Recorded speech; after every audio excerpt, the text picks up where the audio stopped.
Y no tengo por qué decepcionarme si no consigo lo que quiero, porque la mecánica cuántica sugiere que cualquier posibilidad, como que me sirvan un zumo amarillo o uno rojo, podría darse.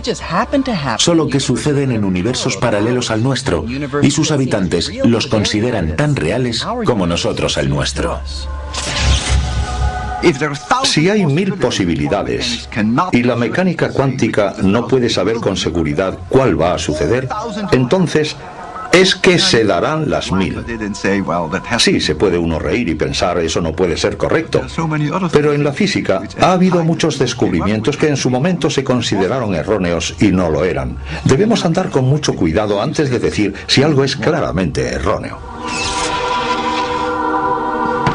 E incluso en nuestro universo, la mecánica cuántica establece que existe la posibilidad de que sucedan acontecimientos que consideramos imposibles. Por ejemplo, podría darse que una partícula atravesara muros o barreras que nos pueden parecer impenetrables. Incluso sería posible que yo atravesara algo tan sólido como esta pared. Los cálculos cuánticos indican que la probabilidad de que ocurra algo así en el mundo cotidiano es tan pequeña que tendría que seguir chocándome contra esta pared durante una eternidad hasta alcanzar una remota posibilidad de lograrlo.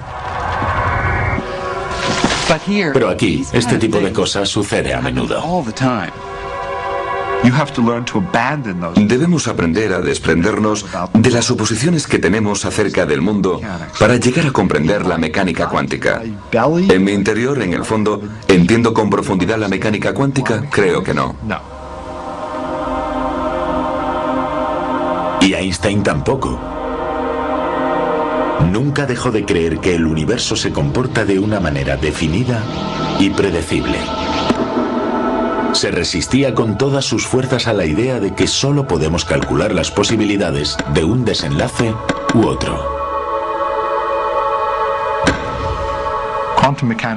La mecánica cuántica establece que es imposible saber el resultado de un experimento. Eso es lo que Einstein rechazaba. Decía, Dios no juega al azar. Pero los experimentos no dejaban de demostrar que Einstein estaba equivocado y que la mecánica cuántica describe el funcionamiento del mundo a escala subatómica. La mecánica cuántica no es un lujo del que podamos prescindir. ¿Por qué es el agua como es? ¿Por qué puede atravesarla la luz? ¿Por qué es transparente? ¿Por qué hay cosas que son opacas? ¿Cómo se forman las moléculas? ¿Por qué reaccionan como lo hacen? En cuanto queramos comprender algo referente a los átomos y a su escasa intuitiva, el único medio será la mecánica cuántica. La mecánica cuántica es sorprendentemente acertada. Nunca se ha llegado a través de ella a una predicción que resultara errónea tras un experimento. Nunca. En 1930, la meta de Einstein de la unificación se venía abajo, mientras la mecánica cuántica desvelaba los secretos del átomo. Los científicos descubrieron que la gravedad y el electromagnetismo no eran las únicas fuerzas que regían el universo. Al investigar acerca de la estructura del átomo, descubrieron dos fuerzas más. Una, la fuerza nuclear fuerte, que actúa como el pegamento. Mantiene unido el núcleo de cada átomo y agrupa protones y neutrones. La otra, la fuerza nuclear débil, que permite que los neutrones se conviertan en protones, emitiendo una radiación durante el proceso. En lo que se refería a la cuántica, la fuerza que mejor se conocía, la gravedad, quedaba totalmente ensombrecida por el electromagnetismo y estas dos nuevas fuerzas. Puede que las fuerzas débiles y fuertes parezcan confusas, pero en cierto sentido somos muy conscientes de su poder. A las 5:29 de la mañana del 16 de julio de 1945, su energía se liberó en un acontecimiento que cambiaría el curso de la historia. En mitad del desierto de Nuevo México, en la cima de una torre de acero unos 30 metros más alta que este monumento, se detonó la primera bomba atómica. Apenas medía 1,5 metros de diámetro, pero aquella bomba albergaba una potencia equivalente a 20 toneladas de trinitrotolueno, o TNT.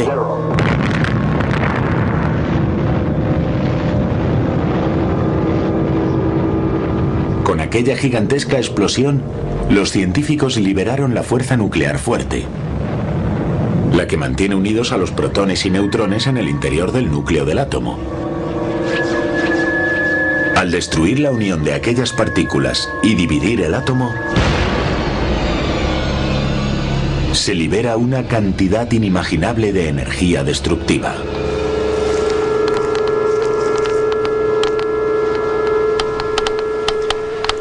Aún se pueden detectar los restos de aquella explosión mediante la otra fuerza nuclear, la débil, ya que esta es la responsable de la radioactividad. Hoy en día, más de 50 años después, los niveles de radiación siguen siendo unas 10 veces superiores a los normales. Así que, a pesar de que al compararlas con el electromagnetismo y la gravedad, las fuerzas nucleares actúan a escalas mucho menores, su impacto en la vida diaria es igual de profundo. Pero, ¿qué pasa con la gravedad? ¿Y con la relatividad general de Einstein? ¿Dónde encaja en el mundo cuántico? La mecánica cuántica nos muestra que todas las fuerzas de la naturaleza, excepto la gravedad, funcionan a escala microscópica. Nadie podía dilucidar el efecto de la gravedad en lo que se refería al átomo y a las partículas subatómicas. Es decir, nadie era capaz de combinar la relatividad general con la mecánica cuántica.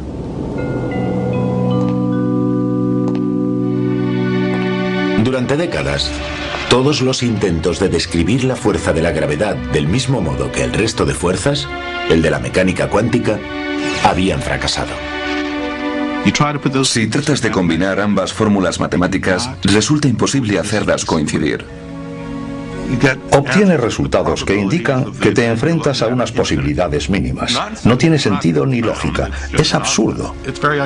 Resulta paradójico porque fue la primera fuerza que llegamos a comprender desde un punto de vista cuantitativo, pero se mantiene al margen. Es muy diferente del resto. Se supone que las leyes de la naturaleza se cumplen en todas partes. Así que si tanto las teorías de Einstein como las de la mecánica cuántica se cumplen siempre, resulta que tenemos dos siempres distintos.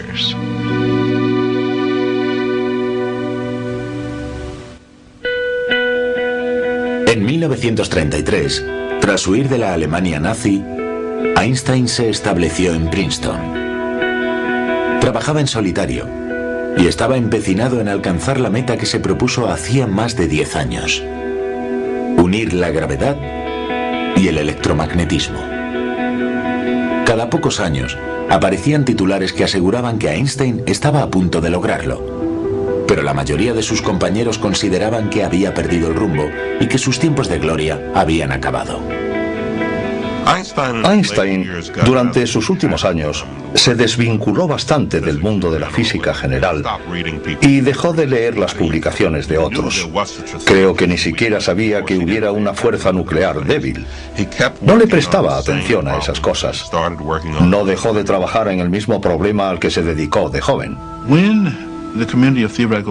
Cuando los físicos comenzaron a dividir el átomo, Einstein quedó realmente marginado.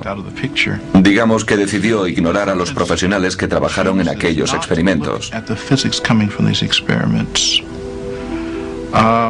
Eso quiere decir que la mecánica cuántica no aparecía en sus investigaciones posteriores.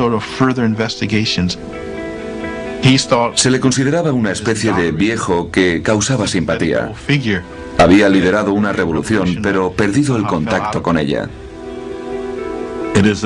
Sería como si un general experto en caballería, que ha logrado grandes victorias en los inicios de la Primera Guerra Mundial, tratara de luchar a caballo contra trincheras de alambre de espino y metralletas. Albert Einstein murió el 18 de abril de 1955. Durante muchos años, se creyó que el sueño de unificar las fuerzas en una sola teoría había muerto con él. De modo que la búsqueda de la unificación quedó relegada a un segundo plano en la física. En la época de la muerte de Einstein, en los 50, casi ningún físico serio seguía embarcado en esa aventura.